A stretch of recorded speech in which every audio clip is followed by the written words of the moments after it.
adalah persinggahan pertama manusia setelah mati. Setelah manusia memasuki alam kubur, ia akan ditanya oleh dua malaikat yang bernama Mungkar dan Nakir. Siapa Tuhan si mayit? Apa agamanya? Apa kitab yang menjadi pedomannya? Dan siapa nabinya? Dan jika ia lulus dari pertanyaan dua malaikat tadi, maka ia akan diistirahatkan di taman surga untuk menunggu kiamat. Namun jika ia gagal dari dua malaikat tadi, maka ia akan ditempatkan di neraka sampai hari kiamat, hari kebangkitan, di mana semua makhluk dihidupkan kembali setelah mereka mati. Ketika malaikat Israfil meniupkan sangkakala yang pertama, maka semua makhluk akan binasa. Kemudian ia meniupkan untuk yang kedua kalinya, sehingga semua makhluk akan hidup kembali tanpa terkecuali. Setelah itu, ruh kembali menuju jasadnya, dan manusia akan berdiri menghadap Allah Subhanahu wa Ta'ala. Penggiringan ke padang mahsyar. Setelah dibangkitkannya semua makhluk tanpa terkecuali pada hari akhir, termasuk dari golongan jin, manusia, dan hewan. Berkumpullah mereka di suatu tempat yang sangat luas, yaitu padang mahsyar. Di tempat ini semua makhluk dari bumi dan langit lapisan ketujuh akan diadili.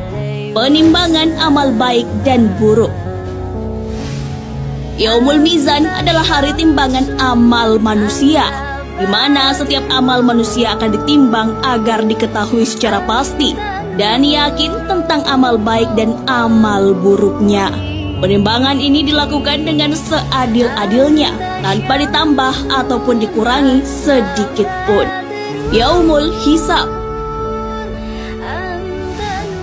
Hari perhitungan semua amal perbuatan baik maupun buruk manusia selama hidup di dunia. Sekalipun sebesar zarah, amalan manusia tidak akan lepas dari perhitungan Allah Subhanahu wa Ta'ala. Melintasi jembatan yang lurus. Setelah melakukan proses hisab, semua manusia akan melewati jembatan yang lurus yang disebut dengan Shiratal Mustaqim. Jembatan ini terbentang di atas neraka yang menghubungkan dengan surga. Banyak orang yang jatuh ke neraka dan tidak sedikit dari mereka yang bisa melewatinya dalam kedipan mata ataukah secepat kilat. Surga. Surga adalah sebaik-baiknya tempat yang disediakan oleh Allah Subhanahu wa Ta'ala di akhirat kelak.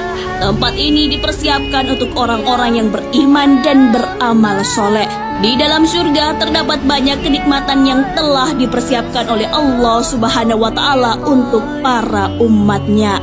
Sahta dapat menyeberangi Shiratal Mustaqim dan mencapai jannah, berkumpul dengan para orang-orang yang beriman dan orang-orang yang kita cintai. Amin, amin ya robbal alamin.